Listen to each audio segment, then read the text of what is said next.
ทำไมมิถุนายนถึงเป็นไพร์มันท์ทำไมต้องใช้ธงสีรุ้งในการเรียกร้องแล้วทำไมต้องเรียกว่า LGBTQ สวัสดีค่ะวิวจาก Channel Point of View ค่ะหลายคนน่าจะรู้กันดีนะคะว่าเดือนมิถุนายนนี้เป็นเดือนพิเศษสำหรับผู้ที่มีความหลากหลายทางเพศค่ะเพราะว่านี่คือเดือนแห่งการเฉลิมฉลองไพร์มันท์นะคะทุกคนน่าจะเห็นสัญลักษณ์อะไรเกี่ยวกับไพร์มากมายนะคะไม่ว่าจะเป็นสินค้าต่างๆก็ออกผลิตภัณฑ์ไพร์มันท์กันมาเยอะแยะนะคะหรือแม้แต่ธงสีรุ้งแบบนี้นะคะที่วิวโชว์อยู่เนี่ยก็ไปปรากฏตามที่ต่างๆมากมายว่าแต่อยากรู้กันไหมคะว่าทำไมเราถึงจะต้องมาเฉลิมฉลองกันในเดือนนี้วิวไปหาคำตอบมาให้ทุกคนแล้วค่ะถ้าพร้อมที่จะฟังเรื่องราวที่ทั้งสนุกแล้วก็ได้สาระแล้วก็ไปฟังกันเลยค่ะจริงๆถ้าเราจะเล่าถึงเหตุการณ์การเรียกร้องความหลากหลายทางเพศหรือว่าความเท่าเทียมทางเพศเนี่ยนะคะต้องบอกว่ามันเป็นเหตุการณ์ที่ยาวมากดังนั้นวันนี้เนี่ยนะคะวิวจะไม่ได้มาพูดครบทุกประเด็นค่ะวิวจะมาแค่3ประเด็นหลักๆประเด็นแรกก็คือทำไมเดือนนี้จะต้องเป็นไพร์มันท์นะคะไพร์มันท์คืออะไรมีที่มาจากที่ไหนประเด็นที่2นะทำไมเราจะต้องใช้ธงสีรุ้งแบบนี้นะคะในการเรียกร้องและประเด็นสุดท้ายนะคะก็คือทำไมเราถึงเรียกผู้มีความหลากหลายทางเพศว่า LGBT หรือบางคนก็เติม Q แล้วก็ plus เข้าไปด้วยค่ะถ้าพร้อมกันแล้วก็ไปที่คำถามแรกกันเลยค่ะไพร์มันท์คืออะไรมีที่มาจากไหนถ้าเราจะเล่าถึงเหตุการณ์ไพร์มันท์เนี่ยนะคะต้องไปเล่าถึงสหรัฐอเมริกาค่ะในช่วงปีทศวรรษที่ 1960 ช่วงเวลานั้นเป็นช่วงเวลาแห่งการเรียกร้องในสหรัฐอเมริกาเพราะว่าในยุคนั้นเนี่ยนะคะเป็นยุคที่คนตื่นรู้ทางการเมืองกันค่ะเริ่มรู้สึกว่าจริงๆแล้วฉันก็มีสิทธิ์และอะไรต่างๆที่เขาเคยบอกมาว่าฉันต้องไม่ได้สิทธิ์เนี่ยจริงๆแล้วฉันมีนะดังนั้นค่ะคนก็เลยลุกขึ้นมาเรียกร้องสิทธิแล้วก็เสรีภาพรวมถึงแก้ไขสิ่งที่รู้สึกว่าผิดเนี่ยกันเยอะแยะเต็มไปหมดเลยค่ะไม่ว่าจะเป็นเรื่องสิทธิของผู้พิการเรื่องความเท่าเทียมของสีผิวรวมไปถึงความเท่าเทียมทางเพศนี่แหละค่ะเราไม่ไปพูดถึงเรื่องอื่นนะคะถ้ามีโอกาสเดี๋ยวไว้เล่าให้ฟังค่ะในยุคก่อนหน้านั้นของสหรัฐอเมริกาเนี่ยนะคะเป็นช่วงเวลาที่แย่มากๆของความเท่าเทียมทางเพศคือกลุ่มคนที่มีความหลากหลายทางเพศเนี่ยนะโดนเหยียดหนักมากๆค่ะถึงขนาดที่ว่าบางที่ก็ไม่ต้อนรับบางคนที่บ้านก็ขับไล่ออกจากบ้านเลยนะคะดังนั้นนี่คือแบบช่วงเวลาที่ไม่ดีเลยด้านความเท่าเทียมทางเพศค่ะแล้วถามว่ากลุ่มคนที่มีความหลากหลายทางเพศเนี่ยจะไปมีตัวตนที่ไหนนะคะในเมื่อยุคนั้นไม่มีใครยอมรับเขาก็มีสถานที่ปลอดภัยของเขาค่ะนั่นก็คือสิ่งที่เรียกว่าบาร์เกย์นั่นเองนะคะคือเขาจะไปรวมตัวกันไปสังสรรค์กันนี่แหละบางคนก็ไปกินเหล้าบางคนก็ไปหาสถานที่ปลอดภัยนะคะสถานที่ที่มีคนเนี่ยยอมรับเขาค่ะส่วนบางคนหนักกว่านั้นอีกนะคะคือที่บ้านเนี่ยขับไล่ใช่ไหมคะก็ไปซุกหัวนอนตามบาร์เกย์นี่แหละค่ะด้วยการเหยียดเพศเนี่ยก็เลยทำให้บาร์เกย์ในยุคแรกๆเนี่ยนะคะไม่ได้รับการยอมรับทางกฎหมายค่ะพอจะไปจดทะเบียนเป็นบาร์จดทะเบียนอะไรเขาก็บอกว่าไม่ให้จดเพราะว่าเป็นเกย์นะคะดังนั้นค่ะพวกนี้ก็เลยมักจะเปิดเถื่อนเอานะคะทีนี้ปัญหาตามมาเป็นหางว่าวเลยค่ะไม่ว่าจะเป็นเรื่องต้องส่งสวยให้มาเฟียต้องส่งสวยให้ตำรวจอะไรต่างๆและแล้วนะคะเหตุการณ์ทั้งหมดก็เปลี่ยนไปค่ะในคืนวันที่27ต่อด้วยวันที่28มิถุนายนปี1969ที่ผับแห่งหนึ่งนะคะที่ชื่อว่า Stonewall Inn นั่นเองค่ะผับ Stonewall Inn เนี่ยนะคะตั้งอยู่ในถนน Christopher Street แมนฮัตตันนิวยอร์กค่ะซึ่งที่นี่นะคะก็เป็นเหมือนแบบแหล่งรวมตัวของเหล่าผู้มีความหลากหลายทางเพศเลยไม่ว่าจะเป็นเกย์ทรานส์แดรกควีนโอ้โหเรียกได้ว่ามีหลากหลายเลยนะคะทีเนี้ยในคืนนั้นค่ะอยู่ดีๆก็มีตำรวจเนี่ยนะคะบุกเข้าไปจับคนข้างในจับมาได้ทั้งหมด13คนค่ะซึ่งทั้ง13คนเนี่ยก็มีทั้งพนักงานแล้วก็ลูกค้าด้วยนะคะปรากฏว่าพอจับออกมาเนี่ยคนแถวนั้นไม่ยอมค่ะคนแถวนั้นเนี่ยเริ่มมีการมารวมตัวกันนะคะแล้วก็ตั้งคำถามค่ะว่าทำอะไรต้องการอะไรนะคะสุดท้ายเหตุการณ์นี้นะคะก็เลยเกิดการบานปลายขึ้นค่ะเริ่มมีคนลงมาที่ถนนนะคะกลายเป็นพาเหรดกลายเป็นอะไรเพื่อเรียกร้องว่าเฮ้ยไม่ได้นะเธอจะมาจับเหมือนพวกเราเป็นอาชญากรแบบนี้ไม่ได้เราแค่มีความหลากหลายทางเพศเราแค่อยากเลือกเพศของเราเองมันไม่มีอะไรผิดนะคะดังนั้นเนี่ยนะคะก็เลยมีคนออกมาแสดงตัวมากมายค่ะประมาณว่าเฮ้ยฉันมีตัวตนนะและตัวตนของฉันเป็นแบบนี้ฉันไม่มีอะไรผิดค่ะซึ่งเหตุการณ์นั้นเนี่ยนะคะก็เป็นครั้งแรกๆเลยค่ะของกลุ่มผู้มีความหลากหลายทางเพศนะคะที่ออกมาแสดงตัวตนแบบจริงจังเพราะที่ผ่านมาเนี่ยนะคะกลุ่มนี้ก็มีการเรียกร้องแหละแต่ว่าเขาจะเรียกร้องกันอยู่แบบเงียบๆนะคะไม่ใช่วงกว้างค่ะเหตุการณ์นี้ก็เลยเป็นครั้งแรกเลยนะที่มีการเปิดแบบออกสื่อจริงจังเลยว่าเฮ้ยเสียงของฉันทุกคนจะต้องได้ยินค่ะดังนั้นนะคะเหตุการณ์นี้ก็เลยเป็นเหมือนแบบจุดเริ่มต้นเล็กๆที่จุดไฟติดค่ะพรึบขึ้นมาทำให้เกิดการเรียกร้องความเท่าเทียมทางเพศเนี่ยกระจายตัวกันไปทั่วเลยนะคะไม่ว่าจะเป็นเหตุการณ์การเดินขบวนในถนนคริสโตเฟอร์สตรีทเองหรือเหตุการณ์วันมือม่วงที่วิวเคยเล่าไปในคลิปความลับของสีม่วงซึ่งก็เป็นผลกระทบจากเหตุการณ์นี้เหมือนกันนะคะรวมถึงปรากฏการณ์นี้ก็กระจายกันไปทั่วโลกนะคะทั่วโลกมีการออกมาเรียกร้องกันมากขึ้นมีการจัดการเดินขบวนนะคะระลึกถึงวันแบบครบรอบ1 ปีเหตุการณ์ที่ Stonewall ครบรอบ2 ปีครบรอบ3 ปีนะคะแล้วก็จัดกันแบบทั่วโลกเลยทีเดียวค่ะยกตัวอย่างเช่นในยุโรปเนี่ยก็มีการจัดเหมือนกันนะคะเป็นการจัดเดินขบวนนะคะเพื่อ ระลึกถึงเหตุการณ์ที่ Stonewall ค่ะโดยเขาจะเรียกเหตุการณ์นี้ว่า Christopher Street Day นะคะคือวันไหนที่เขาจัดเดินขบวนกันเนี่ยไม่ว่าจะเดินไปที่ถนนเส้นไหนนะถนนเส้นนั้นคือ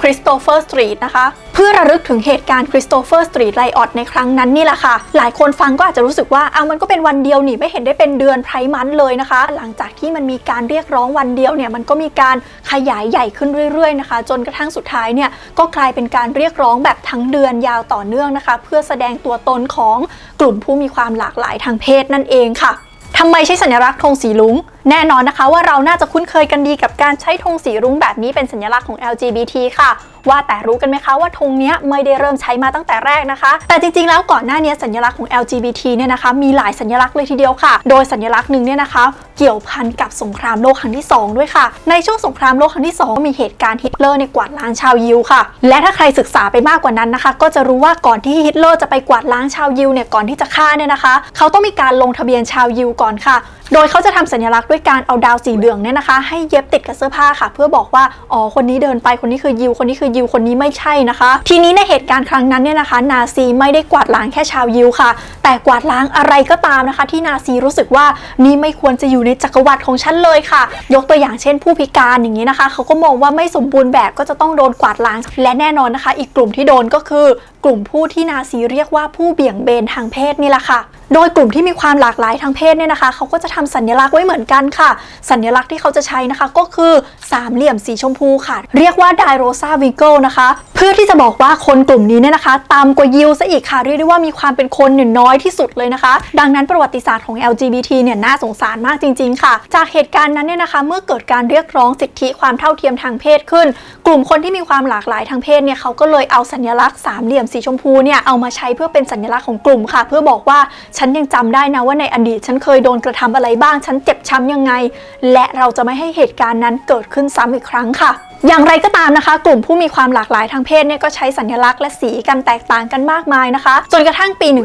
1978 นะคะที่แคลิฟอร์เนียค่ะเรื่องราวถึงเปลี่ยนไปนะคะเพราะว่ามีคนคนหนึ่งค่ะที่ชื่อว่าฮาร์เวย์มิลค์นะคะคนนี้เขาเป็นนักการเมืองคนแรกของสหรัฐอเมริกาค่ะที่ออกมาเปิดเผยตัวตนนะบอกว่าเฮ้ยฉันเป็นเกย์และฉันก็พราวที่ฉันเป็นเกย์ด้วยนะคะดังนั้นเนี่ยนะคะนอกจากเขาจะทำงานอื่นๆของนักการเมืองแล้วเนี่ยเขาก็มีภารกิจสำคัญอีกอย่างหนึ่งค่ะก็คือเรียกร้องสิทธิของเกย์นั่นเองค่ะจากหน้าที่นี้ของคุณมิลค์ค่ะมันก็นำไปสู่งานหนึ่งนะคะนั่นก็คือการเดินขบวนเกย์ไพร์นะคะในวันที่ 25 มิถุนายนปี 1978 ค่ะซึ่งคุณมิลค์เนี่ยนะเขาก็รู้สึกว่าเฮ้ยเราควรจะมีธงที่ใช้ในการเดินเกย์พาเหรดครั้งนี้นะเขาก็เลยไปจ้างเพื่อนของเขาค่ะที่ชื่อว่ากิลเบิร์ตเบเกอร์นะคะบอกว่าช่วยออกแบบธงสัญลักษณ์ให้หน่อยค่ะคุณกิลเบิร์ตเบเกอร์เนี่ยนะคะก็กลับบ้านไปค่ะแล้วก็ไปคิดนะคะมองไปมองมาก็เห็นธงของสหรัฐอเมริกาค่ะซึ่งเป็น Star and Stripe ใช่ไหมดาวแล้วก็แถบค่ะเขาก็เลยเอาแถบของธงชาติสหรัฐอเมริกาเนี่ยนะคะมาใช้ค่ะแล้วก็ใส่สีเข้าไปนะคะเป็นสีรุ้งค่ะซึ่งเป็นสีของธรรมชาตินะคะตอนแรกเนี่ยนะคะก็จะมีสีมากมายและแต่ละสีเนี่ยนะคะเขาก็จะมีความหมายด้วยค่ะอย่างสีแรกนะคะสีชมพูฮอตพิงค์เนี่ยเขาก็บอกว่าหมายถึงเซ็กส์ค่ะสีแดงเนี่ยนะคะหมายถึงชีวิตสีส้มหมายถึงการเยียวยารักษาสีเหลืองหมายถึงแสงของพระอาทิตย์นะคะสีเขียวหมายถึงธรรมชาติสีเทอร์คอยส์หมายถึงเวทมนต์สีน้ำเงินหมายถึงความผสมผสานกลมกลืนฮาร์โมนีนะคะและสุดท้ายค่ะสีม่วงก็หมายถึงจิตวิญญาณนั่นเองนะคะธงแบบนี้ในยุคแรกๆเนี่ยนะคะเขาจะต้องย้อมแล้วก็ตัดเย็บด้วยมือเลยค่ะสื่อถึงจิตวิญญาณแล้วก็ความตั้งใจสุดๆเลยนะคะหลังจากที่ใช้ไปใช้มาเนี่ยปัญหามันก็เกิดนะคะเพราะว่าสีชมพูกับสีเทอร์คอยส์ในสมัยนั้นเนี่ยมันหายากมากค่ะดังนั้นเนี่ยนะคะเพื่อที่ว่าทุกคนจะได้สามารถใช้สัญลักษณ์ธงนี้ได้นะเขาก็เลยบอกว่าตัดออก2สีแล้วกันสีชมพูกับสีเทอร์คอยส์ก็เลยกลายเป็นธง6แถบนะคะแบบที่วิวใช้อยู่ตอนนี้นี่แหละค่ะถึงกลุ่ม LGBT นะคะจะใช้ธงแบบนี้เป็นหลักแล้วก็ใช้กันมาตลอดนะแต่อย่างไรก็ตามค่ะบางช่วงเนี่ยเขาก็จะมีคนเสนอขึ้นมานะบอกว่าให้ปรับรูปแบบธงไหมเพื่อให้ได้ความหมายมากขึ้นแล้วก็ให้เข้ากับยุคสมัยมากขึ้นนะคะยกตัวอย่างเช่นในปี 2017 นะคะเกิดเหตุการณ์การเหยียดกลุ่ม LGBT ที่เป็นคนผิวสีค่ะที่ฟิลาเดลเฟียก็เลยมีการเสนอว่าเติมเข้าไปอีก2แถบไหมสีดำกับสีน้ำตาลมันจะได้สื่อถึงกลุ่ม LGBT ที่เป็นคนผิวสีด้วยหรือในปี 2018 นะคะก็มีคนชื่อว่าแดเนียล ควอเซอร์เนี่ยเขาก็เสนอว่าเฮ้ยไหนๆเติมเข้าไปแล้วจัดรูปแบบใหม่ดีกว่าแล้วที่สำคัญนะเติมสีขาวสีฟ้าอ่อนสีชมพูอ่อนเข้าไปด้วยมันจะได้สื่อถึงกลุ่มทรานส์ด้วยไงซึ่งในเวอร์ชันนี้เนี่ยนะคะเขาจะเรียกว่า Progressive Pride Flag ค่ะ หรือในเอเชียใต้นะคะก็มีธงไพร์แบบของตัวเองเหมือนกันค่ะโดยเขาจะเติมสีดำสีแดงแล้วก็สีน้ำเงินเข้าไปนะคะสื่อถึงการโอบรับชนกลุ่มน้อยนะคะเข้ามาในกลุ่มนี้เช่นกันค่ะฟังแบบนี้ไปนะคะบางคนอาจจะว่าแล้วกลุ่มทรานมีธงของตัวเองด้วยเหรอจริงๆแล้วกลุ่มย่อยต่างๆเนี่ยก็มีธงของตัวเองเยอะแยะมากมายเต็มไปหมดเลยค่ะที่ถ้าเอามาเล่าวันนี้น่าจะไม่จบนะคะดังนั้นเนี่ยนะคะก็ดูจากภาพที่วิวโชว์ให้ตอนนี้แล้วกันค่ะว่าตามกลุ่มย่อยต่างๆไม่ว่าจะเป็นทรานเอเซ็กชวลและอื่นๆอีกมากมายเนี่ยนะคะเขาก็จะมีธงของเขาเองเพื่อนิยามตัวตนของเขาค่ะคำว่า LGBT มาจากไหนก่อนที่เราจะไปตอบกันนะคะว่า LGBT เนี่ยมาจากไหนเราต้องไปตอบกันก่อนค่ะว่า LGBT ย่อมาจากอะไรนะคะคำนี้ย่อมาจากคำว่า lesbian gay bisexual แล้วก็ transgender ค่ะโดยแต่ละคำในนั้นเนี่ยนะคะเกิดขึ้นในแต่ละยุคแต่ละสมัยค่ะก็ไล่เรียงกันตั้งแต่ช่วงปี 60 ถึง 90 นะคะก่อนหน้าที่จะเกิดคำว่า LGBT เนี่ยนะคะเวลาที่เขาออกมาเรียกร้องกันในยุคก่อนๆเนี่ยเขาจะใช้คำว่า homosexual ค่ะถ้าสมมติว่าใครที่มีอายุนิดนึงน่าจะคุ้นเคยกับคำนี้ดีนะคะคำนี้มันจะหมายถึงคนที่รักเพศเดียวกันค่ะจนกระทั่งช่วงกลางศตวรรษที่ 20 นะคะก็มีคนหันมาใช้คำว่า homophile หรือในช่วงปี 60 เนี่ยนะคะก็มีการใช้คำว่าเกย์ไปค่ะซึ่งเกย์เนี่ยจริงๆแปลว่าสดใสนะคะคือเขาต้องการจะสื่อว่าเป็นกลุ่มคนที่สดใสนั่นเองค่ะถึงทุกวันนี้เนี่ยนะคะเราจะคุ้นกับคำว่าเกย์เนี่ยหมายถึงชายรักชายนะคะแต่จริงๆแล้วศัพท์คำนี้เนี่ยนะคะเขาใช้หมายถึงหญิงรักหญิงด้วยนะทุกคนในกลุ่มหญิงรักหญิงเนี่ยเพื่อให้มีชื่อเรียกแตกต่างจากกลุ่มชายรักชายก็เลยมีการตั้งชื่อกลุ่มของตัวเองขึ้นมาค่ะว่าเลสเบี้ยนนะคะมีที่มาจากชื่อเกาะในประเทศกรีซค่ะชื่อว่าเกาะเลสบอสนะคะซึ่งเกาะแห่งนี้นะคะจะเป็นที่อยู่ของกวีหญิงคนนึงค่ะชื่อว่าแซฟโฟนะคะโดยแซฟโฟเนี่ยนะคะเป็นคนที่เขียนบทกวีค่ะเกี่ยวกับหญิงรักหญิงนั่นเองค่ะแอบกระซิบว่านี่คือสาเหตุนะคะที่ทำให้กลุ่มหญิงรักหญิงบางคนเนี่ยเขาจะเรียกอัตลักษณ์ของตัวเองว่าแซฟฟิกก็มีที่มาจากชื่อกวีคนนี้นี่แหละค่ะอย่างไรก็ตามนะคะไม่ว่าจะมีการตั้งคำไหนขึ้นมาคำว่าเกย์ก็ยังเป็นคำที่เขาใช้เรียกกลุ่มคนที่มีความหลากหลายทางเพศเนี่ยนะคะรวมกันไปหมดค่ะจนกระทั่งในช่วงปี 90 นะคะถึงเริ่มมีการเรียกร้องกันขึ้นมาค่ะบอกว่าเฮ้ยฉันไม่ใช่เกย์ฉันไม่ใช่ชายรักชายแต่ว่าฉันเป็น1 2 3 4ค่ะก็เลยเกิดศัพท์ขึ้นมามากมายเลยนะคะไม่ว่าจะเป็น transgender bisexual หรือว่า queer ค่ะ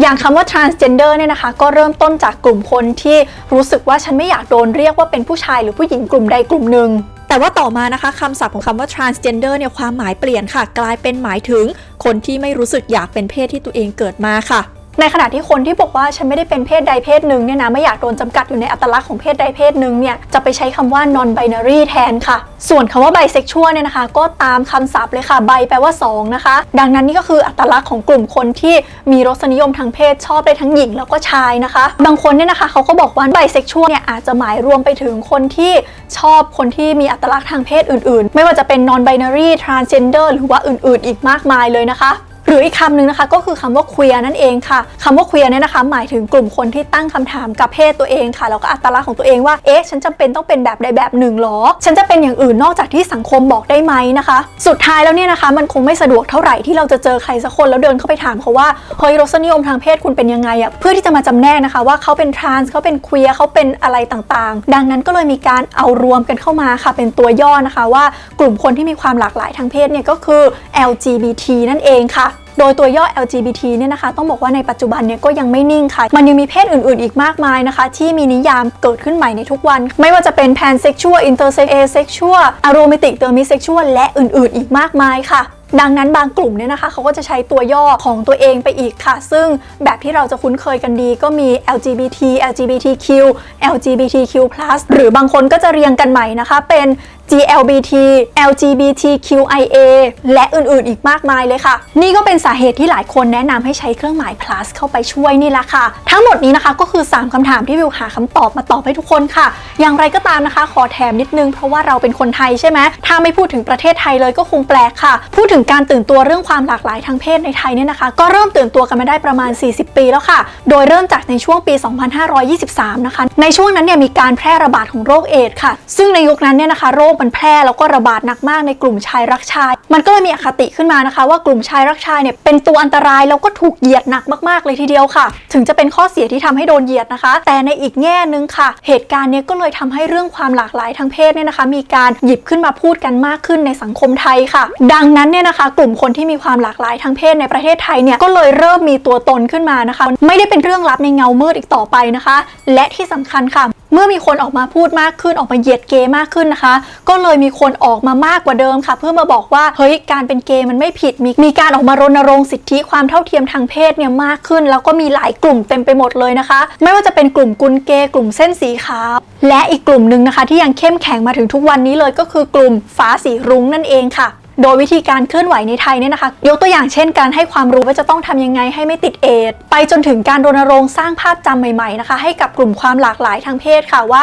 เฮ้ยกลุ่มนี้ไม่ได้สกปรกไม่ได้น่ารังเกียจและนี่คือเรื่องปกติที่ใครก็เป็นได้ทุกคนมีสิทธิ์ทุกคนเท่าเทียมกันทุกคนสามารถเลือกได้ว่าฉันอยากเป็นอะไรนะคะดังนั้นเนี่ยนะคะสังคมไทยก็เลยค่อยๆยอมรับความหลากหลายทางเพศมากขึ้นจากเหตุการณ์นี้นี่แหละค่ะและทั้งหมดนี้นะคะก็คือเรื่องราวเกี่ยวกับไพร์มันที่วิวเก็บมาเล่าให้ทุกคนฟังค่ะหวังว่าทุกคนจะชื่นชอบกันนะคะเอาเป็นว่าถ้าใครชื่นชอบคลิปนี้อย่าลืมกดไลค์เป็นกำลังใจให้วิวแล้วก็กดแชร์เพื่อชวนเพื่อนๆมาดูด้วยกันค่ะส่วนใครอยากเซเลบเรตไพร์มันไปพร้อมกับวิวนะคะพิมพ์รูปหัวใจสีรุ้งหรือว่าสัญลักษณ์สีรุ้งเนี่ยมาด้านล่างเลยค่ะสำหรับวันนี้ลาไปก่อนแล้วกันนะคะทุกคนบ๊ายบายสวัสดีค่ะต้องบอกว่าประวัติศาสตร์ LGBT เนี่ยนะคะวิวอาจจะลงลึกได้ไม่หมดค่ะเพราะว่ามันหลากหลายมากจริงๆไงคะทุกคนดังนั้นแต่ละกลุ่มแต่ละพื้นที่เนี่ยก็จะมีวิวัฒนาการของตัวเองมีการเรียกร้องของตัวเองมีประวัติศาสตร์ของตัวเองนะคะก็เป็นว่าคลิปวิดีโอนี้ถ้าสมมติว่าวิวอาจจะพูดตรงไหนไม่ครบไปหรือว่าใครอยากเสริมอยากเติมอยากให้นิยามของตัวเองเพิ่มเติมยังไงก็คอมเมนต์มาด้านล่างได้นะคะวิวยินดีมากๆที่จะได้แชร์กันค่ะสุดท้ายแล้วค่ะสิ่งที่วิวอยากจะสื่อให้กับทุกคนก็คือเราเนี่ยควรจะโอบรับความแตกต่างนี้ไว้ค่ะใครที่อยากจะเป็นอะไรอยากจะชอบอะไรอยากจะเปลี่ยนแบบไหนตอนแรกเป็นแบบไหนตอนหลังจะเป็นแบบไหนแล้วจะเปลี่ยนไปอีกทียังไงเราก็ควรจะโอบรับความแตกต่างเหล่านี้ค่ะแล้วก็ให้เขาได้มีสิทธิ์เป็นสิ่งที่เขาอยากเป็นนะคะหรือว่าให้เราเนี่ยได้มีสิทธิ์เป็นสิ่งที่เราอยากเป็นค่ะก็หวังว่าทุกคนจะชอบคลิปวิดีโอนี้กันนะคะวันนี้ลาไปก่อนแล้วกันค่ะทุกคนบ๊ายบายสวัสดีค่ะ